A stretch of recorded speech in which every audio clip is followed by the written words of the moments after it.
I'm a little mad about something. We trying to live up to this hot girl, city girl shit. I'm talking about we walk around, fuck these niggas, pop this pussy, get this money, fuck a bitch, and our fucking leaders are in love. These bitches in whole relationships. These bitches teaching us how to hop on and off dicks, steal money from niggas while they sleep, how to finesse a nigga out of his drugs so we can go sell it, and they over here living happily ever after. We keep standing at the bottom of the steps waiting for Megan and City Girls to drop more songs with more instructions on how to fuck our lives up. These bitches is rich and in love, bitch, and we broke and single. Well, I ain't broke, but I'm for the people, so I'ma act broke today. Megan, you wanna help us? Rap about how you got money back, yo. Young Miami is happily in love with a nigga who says she ugly with her wig off. If that ain't love, I don't know what the fuck is. Nikki, how did you get Kenny? Cardi, how you still going strong with Offset? Iggy, how did you get Playboy? That's like taking relationship advice from a single bitch. Come on. Bitch, you want us to be hot girls, but y'all having a Sierra summer. Shit.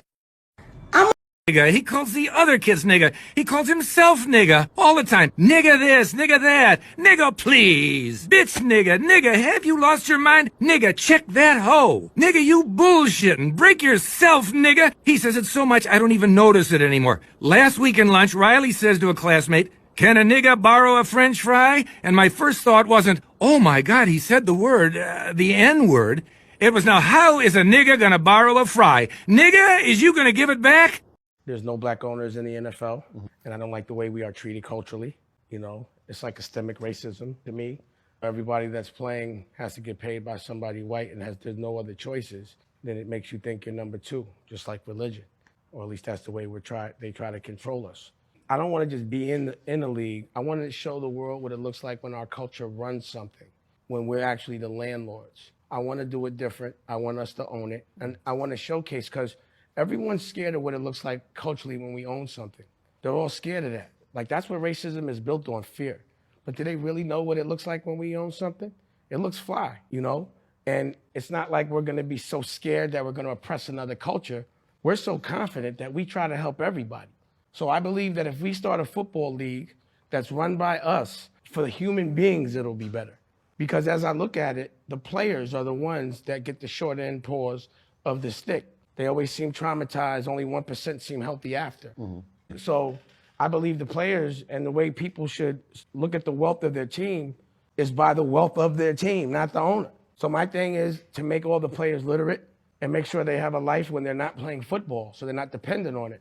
And also to be able to recognize that trauma, you know, of thinking that the only way you can break a social class is by maybe breaking your leg.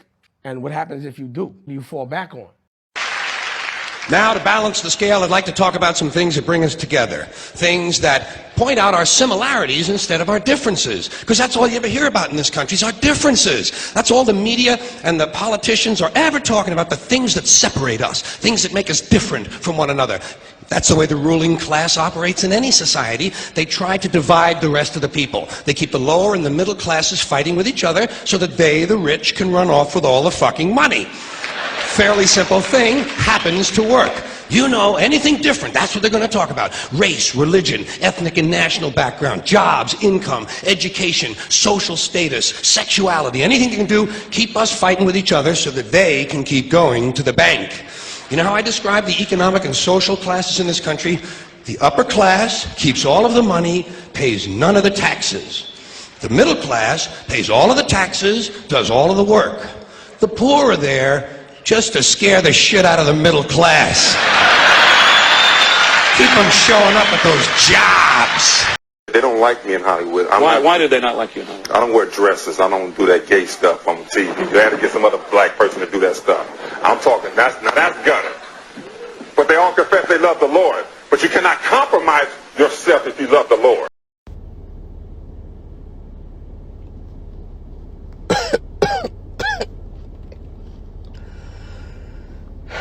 Man, I done fuck around and caught the motherfucking fuck around and caught the monkey. Fuck around and caught the monkey.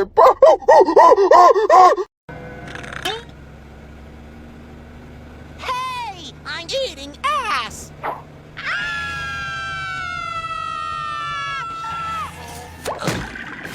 Sorry, SpongeBob, but it was for your own good. He said, listen, Give me head and not headaches. I'm doing everything I possibly can to make you happy and you still ungrateful.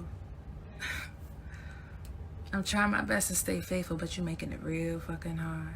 See, I go above and beyond for you, and all you can do is constantly complain and list my flaws. Can I just have an applause? Damn, just a little bit? Damn, just a little bit?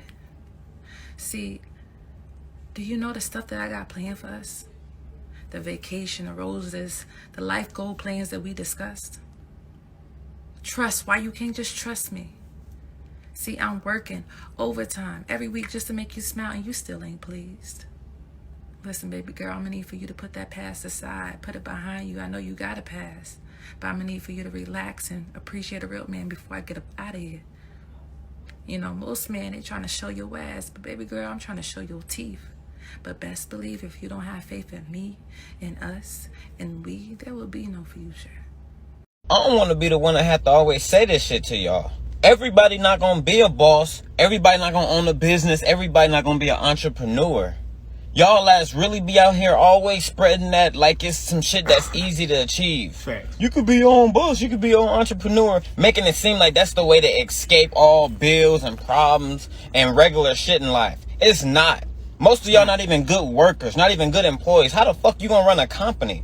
Most of y'all too damn lazy and can't even fucking put in the type of work it takes to be a boss. You don't even have the kind of work ethic it requires to be a damn entrepreneur. You put watching TV, chilling, kicking back on your phone, scrolling, partying, smoking, drinking, sleeping, over hustling for some shit you want. That ain't how it go. Motherfucking bosses, people that run businesses and companies work harder than the damn employees. You think 40 hours a week a lot? Imagine working 60 plus hours a week, taking your work home. Motherfuckers be ending their relationships and their marriages and relationships with their families over their business. Just so they can be successful. You ain't ready for that. You too damn nice to even be a damn boss. You ain't got the guts it take.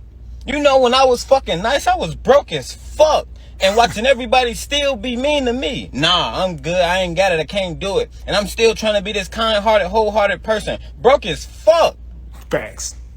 You got to be able to tell your mama, sister, brother, cousins, aunties, no. Even your kids sometimes. Even your spouse can't do it. Busy, working, hustling. Y'all think y'all gonna just go sit behind a goddamn computer, put your name on something, and the fucking internet gonna do everything for y'all. Y'all ain't got no person-to-person skills, no people skills, scared to go door-to-door, scared to do hand-to-hand. Y'all lads ain't even out here being fucking physical in the real world, and you think you finna have a business take off? Everybody doing the same shit. It ain't never occurred to y'all that maybe the company making it seem like you can blow up off this shit just so you can buy more press and print t-shirt machines? Y'all ain't even ready for that kind of cutthroat ass industry. Being your own boss. The more people at the bottom, the richer they get. Some of y'all need to go get a craft, make a career out of being independent contractors or some shit like that. Get you a trade, a skill. But that on your own business, that shit ain't for everybody. And every time I would use the voice box, people would be dancing until I use it. And when I started using it, they would look up like, and they would seem to hypnotize them in a way. Yeah. And it really works. Watch this. Ladies and gentlemen, you're watching Video Soul, and it makes you feel good. Yes, it does. Don't you believe it? But yeah, I always use it on I was really using it like on songs like when we first started, it was like more bounce, more bounce, much more bounce, mama, baby. And you know, it just seemed to work, and started using it on cover songs like "Heard It Through the Grapevine." Yeah. And I don't know, people started saying, well, you know, you can't sing, man, what you're trying to prove, you're kind of trying to this shit, it's a gimmick, blah, blah, blah, blah. So I said, well, I'm just going to turn the whole thing around, and I'm going to do a love song with it. And that's when we came out with the penetrating, syrupy jam that came out like,